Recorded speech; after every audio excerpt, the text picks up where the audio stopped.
Okay, welcome back, dear viewers. I have a quick video this Christmas Eve. I just wanted to talk real quick about Midvinter by Kelvin Green. Um, the United States is currently experiencing this really bizarre cold snap moving through, so I figured I'd use some of the sound effects I was using for the one shot of Midvinter I ran last weekend. It kind of set the tone and the mood. This is a really fun adventure, and I do recommend you guys purchase it.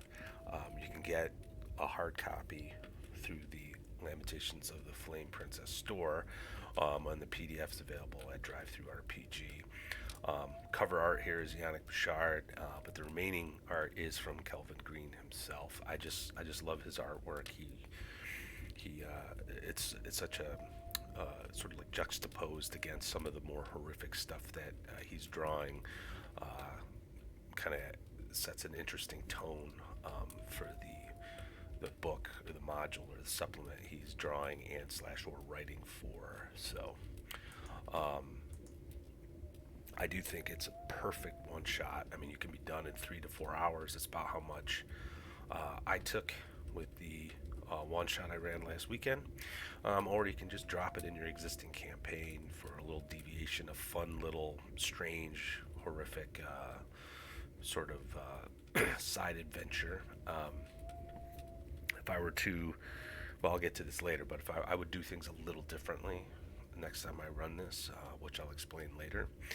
Um, but before I go on, I just want to let everyone know if you're a player in Lamentations games, you might want to go check out some cat videos at this point because there's going to be some spoilers here. And much like Death, Love, Doom, Midvinter sort of has to be experienced. Midvinter's got its own little thing about it, and I just there'll be some spoilers here, so go find a cat video or something. All right, so basically, Midwinter is about a cult that wants to stop eternal winter from happening, and there's going to be a ritual sacrifice on the winter solstice, um, and the players get involved in it. They get wrapped up into it. Uh, the cult can be used as an ongoing villain in your campaign or not. It's completely up to you. The book does go into how the cult operates worldwide, and that the part of the cult the players are essentially engaging with is just a small fraction. So you can use the cult if you prefer. So this is more than just a little adventure. This is something that you could end up incorporating into your campaign if you want. Similarly, like the eternal winter is up to you whether or not that's a real thing or not. Um, the cult could just be deluded fools. That's what I ran with. Or if the eternal winter is something that you want to be part of your campaign, you can, because there's a Kelvin Green provides a nice little aftermath section. So to kind of give you some hints and tips on how to incorporate it into your existing campaign. Um, Introducing the adventure is fairly standard. There's a kidnapping, and the players are tasked with the rescue. There's a few other ideas. I mean, you can stumble upon it. You could be tasked with a religious order to go root out the cult. I mean, there are holy wars raging in the 1600s. Um, there is also the one I went with, which is like a kidnapping, but it's a fake. It's a head fake. The kidnappee is actually part of the cult, and the cult's just trying to get the players to the town, their little village, because, well, I'll get to that in a second, I guess. But the cult wants the players there because the sacrifice is the cult. Um, so the main thrust of this adventure, it's a village adventure. It all takes place at this village. There is some travel, um, and there's a real simple 2 day travel with a real simple random encounter chart. If I had one complaint, it would be that I wish it was a little bit more robust. I like robust and random encounter tables. So maybe you might want to incorporate one of your own. But there's like bears, wolves, and then a snowstorm, which will slow their travel. So that might take them an extra day or something. But that's about it.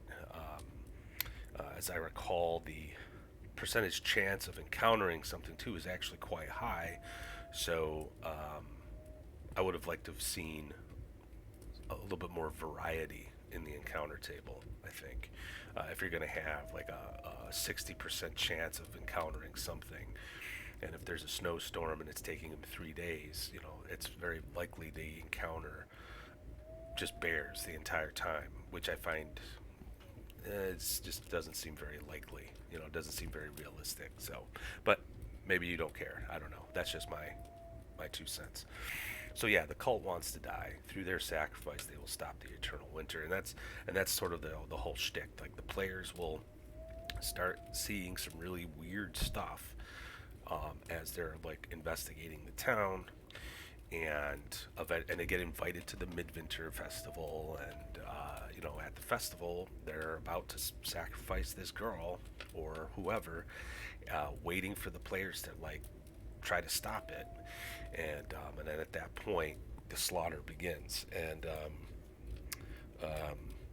yeah, so the real horror, I guess, is the fact that the players are getting sucked into this massacre, and yeah, it's not like they're fighting anything monstrous. They're not going up against Krampus or anything like that. It's a bunch of zeroth level, men, women, and children who gleefully march to their deaths. It is not a very deadly module, in my opinion, with the exception of like this bear hunt that they go on, or like I said, those random encounters on the way to the village could be deadly. But it's really more, yeah, this just really bizarre encounter at a village, and like the reverse of Wicker Man or something. In fact, I think Wicker Man and Midsummer were inspirations for this module. Certainly, Yannick Boussard got the inspiration for the cover art from Midsummer, which is an interesting movie in and of itself. But so just briefly, yeah, this isn't the locale is all in a village, and I find village adventure locales kind of provide very unique challenges to a game master that are different from running a dungeon or a keep, right? An abandoned keep or something. Different from doing a hex crawl across, overland travel across the map, right? With a village adventure locale, you have presumably factions, tons of NPCs to sort of keep track of. And yeah, and this is no different. Each house has a family in it, and each family member gets about a paragraph description, which is perfect. That's all you really need. And then each NPC gets their death quote. So when they're killed by a player, they'll say it, which is fun. This village really has only one agenda. There is a guy in there who actually wants to try to stop the sacrifice from happening. I didn't get a chance to use him. But other than that, there really are no factions in this village, which makes this running it a little bit easier. What I think I might do next time I run this is actually sort of pre-plan a few encounters, rather than kind of run it off the cuff and wait and see what the players do. I might even kind of create a timeline. The module does provide you with a few things that can happen leading up to the sacrifice. One of which is a bear hunt with Bjorn, who's the toughest NPC there. But other than that, there's not much. So plenty of weird things can happen that some of the NPCs will do with the players. But there's a lot to juggle, as with any kind of village adventure locale. Certainly, this is no Village of Hamlet, though Village of Hamlet is bare bones. This is definitely not Scenic Dunsmith, you know, but which is a very challenging module in my opinion. Um, but so that's what makes this one a little easier. It's really about the build up to the sacrifice. So with that said, this venture will screw with your players in a fun and interesting way. My in-person gaming group, I haven't used this with them, but if I did, I think they'd probably be put off because they're more of the heroic types. They don't want to kill innocent people. Um, but maybe I would have a theological debate with them using the cult leader, to try to convince them, look, we're trying to stop the eternal winter. So, you'll how you use this, well, I think will really depend on the types of players you have. If you have like bloodthirsty players, they might just enjoy. Who knows? But anyway, I do think it's worth picking up. Like I said earlier, the PDFs at Drive Through RPG, the hard copies are still available at the web store at lotfp.com. It's definitely a fun game. I certainly enjoy it and plan on running it again, probably next Christmas, actually. So, with all that said, dear viewers, that's all I have. I'm going to end today's recording in a few seconds here, but I just wanted to say I hope you all have a Merry Christmas. If you celebrate Christmas, I do. Have a happy holiday, and yeah, please hit like and subscribe and the bell icon because there'll be more videos like this coming. Take it easy.